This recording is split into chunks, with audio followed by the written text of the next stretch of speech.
Hola, ¿cómo están? Pues ahora vamos a seguir con las actividades del día de hoy y para esto vamos a ocupar nuestro libro de historia. Voy a dividir este resumen en dos partes porque el tema es amplio. Se supone que teníamos que ocupar nuestro libro de la 91 a la 96. Ajá. Pero en este caso solamente voy a hacer el resumen de la 91 y 92, que pues es muy importante porque digamos que son las causas del movimiento de la revolución. Son, digamos, el terreno en donde nació todo este movimiento y pues es importante que lo revisemos antes de entrar a cómo surgió, quiénes fueron sus personajes principales.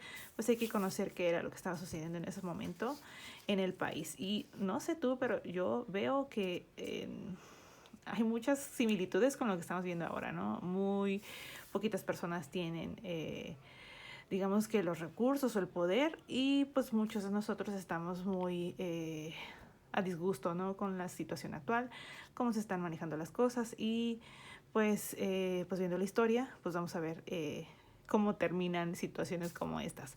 Vamos a revisar y voy a empezar con la página 91 en donde está este tema que dice que, bueno, es la continuación del porfiriato, porque habla de la sociedad porfiriana y los movimientos de protesta de campesinos y de obreros.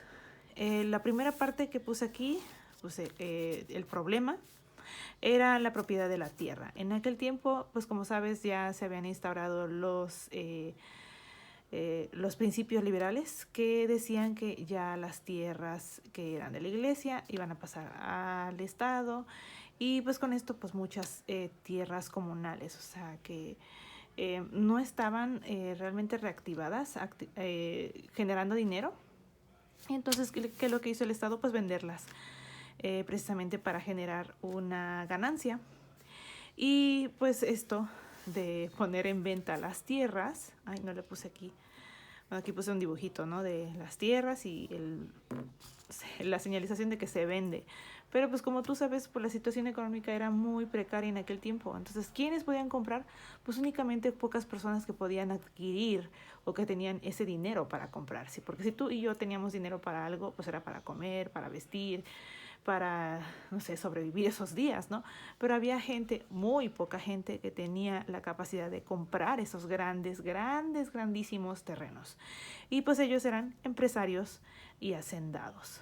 Ellos eran los únicos que podían hacer esta compra. Entonces, ¿qué es lo que hicieron? Generaron ahora latifundios, grandes extensiones de tierra que eran propiedad de una sola persona. Y para esa única persona se generaban las ganancias. Entonces, así como que pues la cosa no se puso muy, o sea, mejor para el resto de la población o para el gran número de la población. Eh, Todas esas, digamos que todas las buenas intenciones del pensamiento liberal, pues no pudieron con la situación tan difícil en la que vivían campesinos y obreros, que pues era la mayor parte de la población en aquel entonces. ¿Qué fue lo que provocó esta situación de generar latifundios, de vender esas tierras que tal vez pertenecían a indígenas, a pues gente que había llegado ahí a vivir? Pues provocó el descontento de la población rural. Tú sabes que esta cuestión rural, que es gente que vive en grandes espacios de terreno, ellos se dedican a la agricultura, a sembrar frutas, verduras, etcétera, a la ganadería, a la pesca, etcétera. Y pues estas personas pues se levantaron en armas, en protesta, eh, y no solamente fue en un punto de nuestro país, sino en varios. Ahí en tu libro muestra que en los actuales territorios de Veracruz, de Hidalgo, del Estado de México, de Chihuahua, de San Luis Potosí, Nayarit, Sonora, Guerrero, Oaxaca, Chiapas, Yucatán, Ciudad de México y tal vez muchísimos más. O sea que esta situación estaba siendo pues muy incómoda para la mayor parte de los estados de nuestro país. Y desgraciadamente todas estas protestas no fueron atendidas. Y todas estas protestas fueron reprimidas con violencia. Hubo incluso pueblos que desaparecieron después de que la mano del porfiriato o de los mandatos de pues militares, porque sabes que don Porfirio Díaz era militar, entonces él sabía cómo arreglar estos desperfectos o estos levantamientos, ¿no? Él sabía que con armas se resolvía la cosa, o sea, no era una persona de diálogo. Esa era su línea de gobierno. Pues esto mismo, ¿qué genera? Pues ya no tienes tus tierras para trabajar, tienes que buscar a dónde trabajar, ¿no? Tienes que buscar a dónde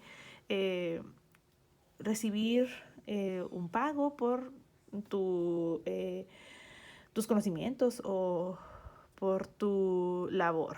Entonces, ¿qué haces? Pues te vas a buscar trabajo al campo con el dueño de las tierras que según eran tuyas, y si no es eso, pues es a las fábricas que ya se están levantando en aquel entonces. Entonces surge una nueva necesidad, la necesidad de crear leyes que protegieran al trabajador. Porque estos lugares que ofrecían trabajo lo ofrecían por jornadas larguísimas, de 15 horas seguidas, no de que me voy a desayunar y regreso, no, 15 horas de puro trabajar. O sea, hasta 15 horas o tal vez 12, 11, no sé, pero muchas horas de trabajo. Y cuando ibas a recibir tu paga, muchas veces no te pagaban con dinero, porque pues no se le daba la gana a la persona que trabajaba o que era dueña de ese lugar pagarte con dinero. Lo que hacía era darte vales, y esos vales te decían, no, pues vale, tu trabajo vale para 2 bolsas de frijol.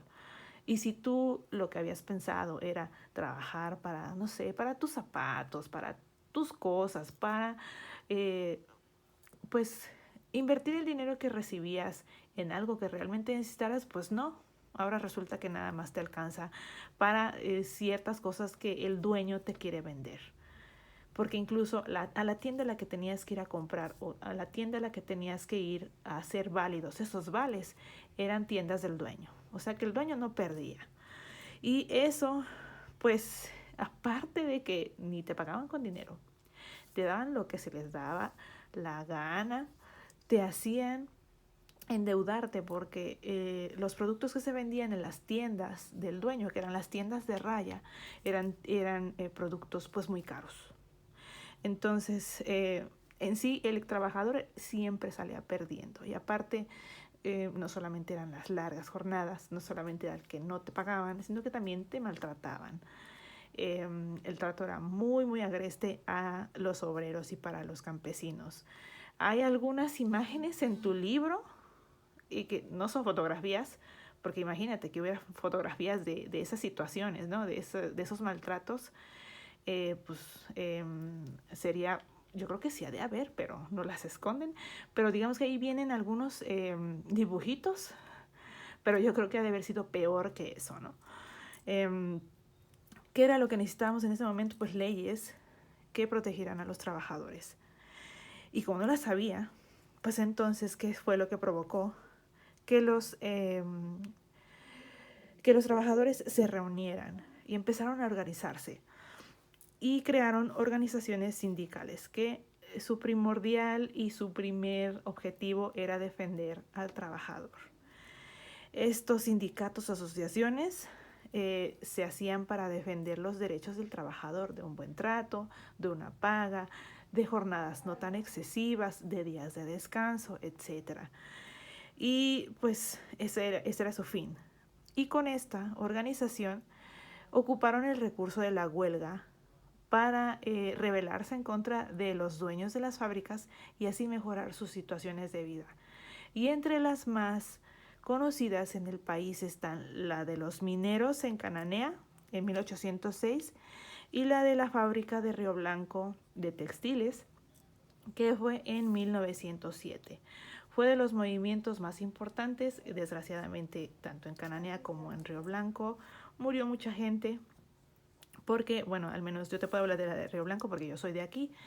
Entonces hay una historia en donde pues todas las personas que pues se rebelaron e hicieron huelga, lo hicieron en un edificio que terminó siendo quemado. Entonces mucha gente y muchas personas que luchaban por mejores condiciones de vida murieron quemados. O sea, es conocido aquí donde yo vivo, en Río Blanco, hay pues lugares específicos en donde se recuerda a los mártires, que fueron personas que dieron su vida por buscar mejores condiciones de trabajo, no tanto solo para ellos, sino para sus familias y para las generaciones que vinieron después de ellos. Entonces fue un acto pues heroico, pero fue también algo que fue muy criticado para este gobierno del porfiriato. Ahora voy a dejar hasta aquí este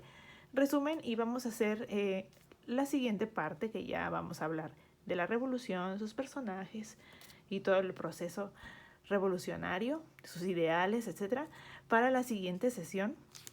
Y pues de esta forma terminamos el resumen del día de hoy. Ahora, recuerda que pues en estos resúmenes yo hago este tipo de organización de la información. Si tú quieres ocupar otra, muy bien, pero recuerda pues o procura que la información más importante se encuentre en tu libreta. Y así es como terminamos la actividad del día de hoy. Yo espero que este video haya sido de ayuda para que puedas realizar esta actividad. Recuerda que si tienes alguna pregunta, estoy para servirte.